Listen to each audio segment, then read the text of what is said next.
বাংলাদেশের রাজশাহী বিভাগের অন্তর্গত ঐতিহ্যবাহী এক প্রাচীন জনপদ বগুড়া জেলা। উত্তরবঙ্গের প্রবেশদ্বার ও রাজধানী বলা হয় বগুড়াকে। বগুড়া বাংলাদেশের অত্যন্ত প্রাচীন ঐতিহ্যবাহী এবং শিল্প নগরী হিসেবেও সুপরিচিত। অপরদিকে বাংলাদেশের দক্ষিণ পূর্বাঞ্চলে অবস্থিত চট্টগ্রাম বিভাগের একটি প্রাচীন ও ঐতিহ্যবাহী জেলা হচ্ছে নোয়াখালী, যা প্রাকৃতিক সৌন্দর্য, ইতিহাস, সংস্কৃতি এবং বিভিন্ন বৈশিষ্ট্যের জন্য বিখ্যাত। অনেকের মনে প্রশ্ন আসতে পারে, বগুড়া নাকি নোয়াখালী, কোন জেলা বেশি উন্নত? আজকের ভিডিওতে আমরা জানব বগুড়া ও নোয়াখালী এই দুই জেলার আয়তন, অবস্থান, শিক্ষা ব্যবস্থা সহ জানা অজানা সকল তথ্য। তাহলে চলুন কথা না বাড়িয়ে শুরু করা যাক। আয়তন ও অবস্থান। বগুড়া শহর করতোয়া নদীর কোল ঘেঁষে অবস্থিত। বগুড়া জেলার আয়তন 2920 বর্গ কিলোমিটার। বগুড়া জেলা প্রতিষ্ঠিত হয় 1850 সালে ও পৌরসভা গঠিত হয় 1884 সালে। তেমনি নোয়াখালী বাংলাদেশের দক্ষিণে মেঘনা ও বঙ্গোপসাগরের মোহনায় অবস্থিত চট্টগ্রাম বিভাগের একটি সুপ্রাচীন জনপদ। এ জেলার আয়তন 4202.70 বর্গ কিলোমিটার। 1821 সালে নোয়াখালী জেলা ভলুয়া জেলা নামে পরিচিত ছিল। নামকরণের ইতিহাস। বগুড়া জেলার প্রাচীন নাম হচ্ছে পুণ্ড্রনগর। সুলতান গিয়াসউদ্দিন বলবনের পুত্র সুলতান নাসিরউদ্দিন বরগা খানের নাম অনুসারে এ জেলার নামকরণ করা হয় বগুড়া, যা কালের বিবর্তনে বগুড়াতে রূপান্তরিত হয়। নোয়াখালী জেলার প্রাচীন নাম ছিল ভুলুয়া, এক সময় মুখে মুখে পরিবর্তিত হয়ে নোয়াখালী হিসাবে পরিচিতি লাভ শুরু করে। যোগাযোগ ব্যবস্থা। বগুড়াকে উত্তরবঙ্গের প্রবেশদ্বার বলা হয়। মূলত ঢাকা থেকে উত্তরবঙ্গের বেশিরভাগ জেলায় যেতে বগুড়াকে অতিক্রম করতে হয় বলেই এই রকম বলা হয়ে থাকে। বগুড়ার যোগাযোগ ব্যবস্থা উন্নত মানের। এছাড়া শহরের অদূরে কাহালুতে রয়েছে একটি বিমানবন্দর। নোয়াখালী জেলার যোগাযোগের প্রধান সড়ক ঢাকা নোয়াখালী 4 লেন মহাসড়ক এবং চট্টগ্রাম নোয়াখালী 4 লেন মহাসড়ক। সব ধরনের যানবাহনে যোগাযোগ করা যায়। এছাড়াও এ জেলায় রেল যোগাযোগ ব্যবস্থাও রয়েছে।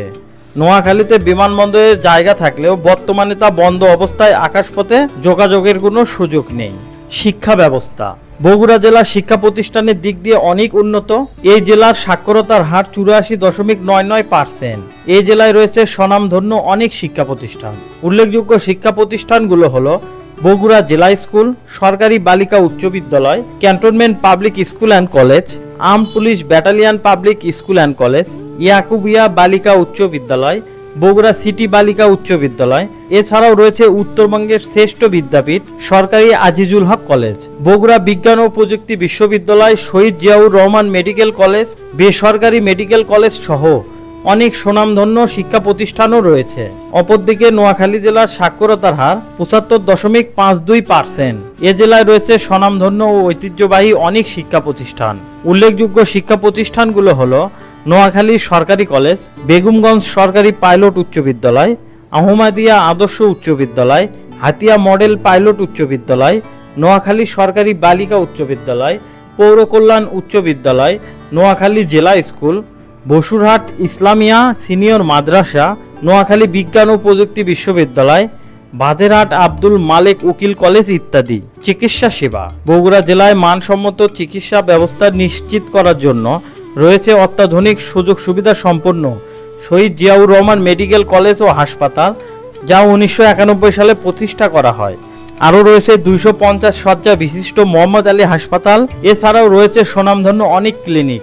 250 শয্যা বিশিষ্ট নোয়াখালী জেনারেল হাসপাতাল, মা ও শিশু হাসপাতাল সহ অনেক স্বনামধন্য হাসপাতাল ও ক্লিনিক। অর্থনীতি। বগুড়া জেলার অর্থনীতি শিল্প, ব্যবসা বাণিজ্য ও কৃষি নির্ভরশীল। কৃষিজাত পণ্যের মধ্যে রয়েছে আলু, মরিচ, ভুট্টা ও শাকসবজি। এসব পণ্য নেপাল, ভারত সহ অনেক দেশে রপ্তানি হয়। রপ্তানি পণ্য কৃষিজাত পণ্যের মধ্যে রয়েছে আলু, মরিচ, ভুট্টা ও শাকসবজি। বগুড়ায় তৈরি বিশেষ ধরনের পোশাক সৌদি আরব, কাতার, দুবাই সহ কয়েকটি দেশে রপ্তানি হয়। বগুড়া জেলায় 120টি বড় শিল্প কারখানা, 19টি মাঝারি শিল্প কারখানা, 2351টি ক্ষুদ্র শিল্প এবং 745টি কৃষিভিত্তিক শিল্প রয়েছে।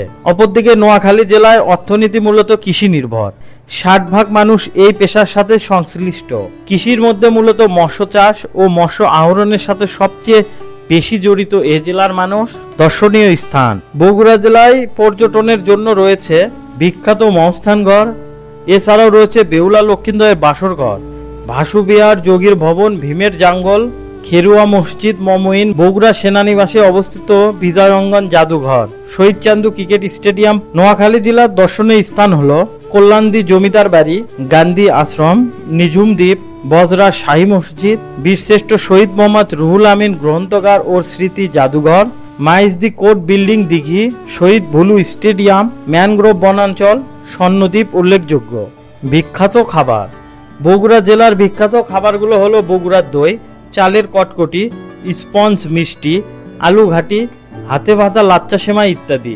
এছাড়াও বগুড়া জেলার লাল মরিচের খ্যাতি ছড়িয়েছে দেশ বিদেশেও। নোয়াখালী জেলার বিখ্যাত খাবারগুলো হলো কলাপাতায় মরিচ খোলা বা পাতুরি, হাঁসের মাংসের মালাইকারি, শোল মাছের চচ্চড়ি, মহিষের দুধের দধি, খাইসা, খোলাজা পিঠা, লতির পাতুলি, নারকেলের নাড়ু ইত্যাদি। উল্লেখযোগ্য ব্যক্তিত্ব। বগুড়া জেলায় রয়েছে উল্লেখযোগ্য বিশিষ্ট ব্যক্তিবর্গ। তারা হলো পাকিস্তানের সাবেক প্রধানমন্ত্রী মোহাম্মদ আলী বগুড়া, ব্রিটিশ বিরোধী আন্দোলন নেতা প্রফুল্ল চাকি, মুক্তিযুদ্ধের সেক্টর কমান্ডার ও জেড ফোর্সের প্রধান প্রাক্তন প্রেসিডেন্ট মেজর জিয়াউর রহমান, জাতীয় ক্রিকেট দলের খেলোয়াড় মুশফিকুর রহিম ও তারেক রহমান সহ আরও অনেকে। অনেক বিখ্যাত ব্যক্তির জন্মস্থান নোয়াখালী।